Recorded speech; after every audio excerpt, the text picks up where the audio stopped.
ต้องมีความสุขด้วยนะเอาละเว้ยเอาละเว้ยโอ้ยเนี่ยหยองวางแผนของผู้นี้ยังไงครับ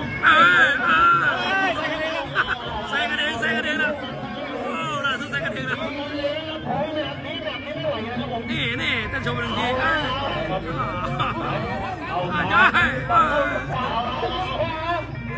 แต่โอ้ยลีลาหน้าตาแล้ว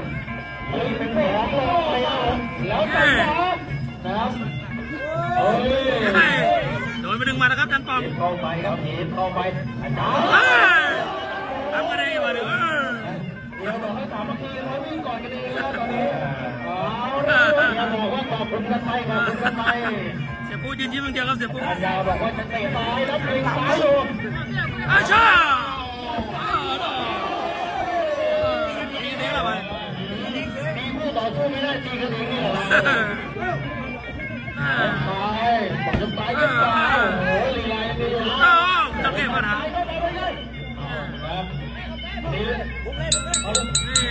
รับ